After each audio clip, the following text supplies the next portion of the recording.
Готовится проект газификации республики, что во многом улучшит условия жизни сельчан и предотвратит отток сельского населения. Положительными достижениями считаю практически полное выполнение инвестиционной программы в прошедшем году, при том, что к выполнению мероприятий мы приступили только в середине года.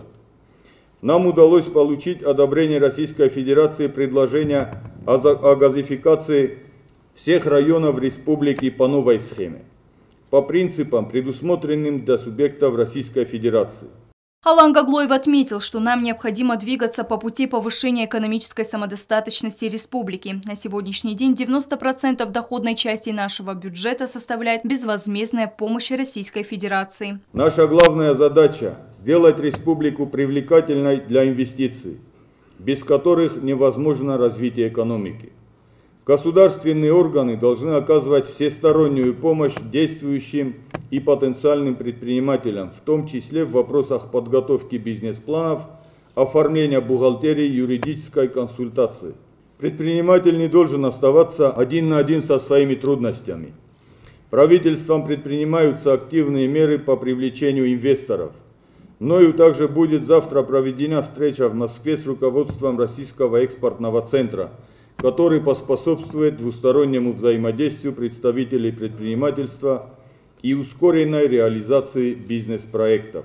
Для увеличения доходной части госбюджета Министерству экономического развития было поручено создать агентство по развитию туризма. Говорил президент и о нехватке сельскохозяйственных земель. Зачастую это обусловлено их нецелевым использованием. Арендаторы и субарендаторы годами не обрабатывают земельные угодья. Особое внимание необходимо уделить увеличению числа предпринимателей, занятых в сельском хозяйстве.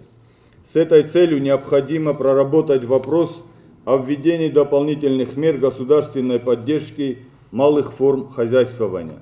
Было отмечено, что на стадии проработки проект по лизинговой поставке в республику из России крупной партии сельскохозяйственной техники. Кроме того, надо уберечь от разрушения зданий фермы, расположенной в селе Авную. В послании прозвучали и проблемы касательно сферы здравоохранения. Президент поручил наладить обратную связь с населением. У граждан должна быть возможность озвучивать любые проблемы в сфере медицинской помощи населению. Еще одно поручение президента касалось возможности развития в Южной Осетии телемедицины. Также поручаю проработать вопрос о возможности развития в Южной Осетии телемедицины через подключение к сетям Министерства здравоохранения Российской Федерации, чтобы наши пациенты и врачи могли получать консультации ведущих российских специалистов. Из-за повышенной нагрузки в сфере здравоохранения остается без должного внимания социальная сфера, также входящая в функции Министерства здравоохранения и социального развития, добавил Алан Гаглоев. Я вижу, что совмещать две важные функции в рамках одного министерства не получается, поэтому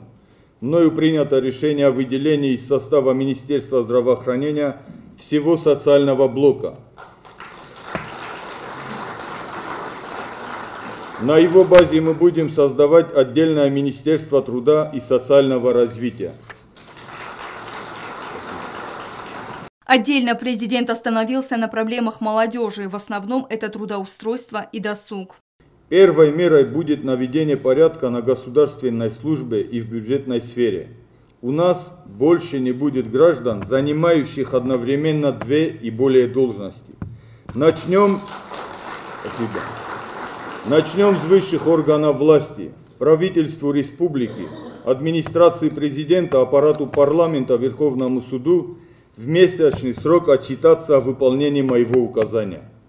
Отдельным руководителям государственных органов и учреждений я ставлю задачу решить проблему незаконного совместительства до 1 сентября текущего года.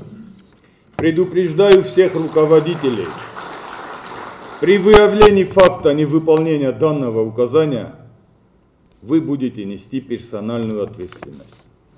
Таким образом, мы высвободим порядка 1000 рабочих мест для нашей молодежи и безработных. В целях поддержки Института семьи было поручено главам городов и районов проработать вопрос о выделении гражданам при регистрации брака земельного участка под строительство дома и ведении приусадебного хозяйства. Необходимо проработать вопросы увеличения пособия при рождении ребенка и ежемесячного пособия по уходу за ребенком. Правительству ставлю задачу представить предложение по вопросу снижения порога многодетности, с тем, чтобы многодетной признавалась семья не с 4 детьми, а с 3 детьми и могла рассчитывать на все предусмотренные государством меры. Необходимо проработать вопросы увеличения пособия при рождении ребенка и ежемесячного пособия по уходу за ребенком. Важнейшей проблемой является лечение наших детей, поэтому президентом принято решение о создании детского фонда. Мной принято решение о создании детского фонда с тем, чтобы в нем накапливались благотворительные пожертвования коммерческих предприятий, организаций и отдельных граждан.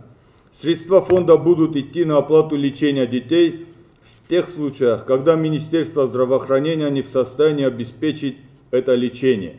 В послании особое внимание президент уделил сохранению осетинского языка, образованию, культуре, национальной идеологии. В заключительной части Алан Гаглоев потребовал от руководителей министерств и ведомств, глав городских и районных администраций улучшить диалог с населением, быть более открытыми для общества. Стелла Бязарова, Регина Черткоева, Оксана Татаева. Информационный выпуск сегодня.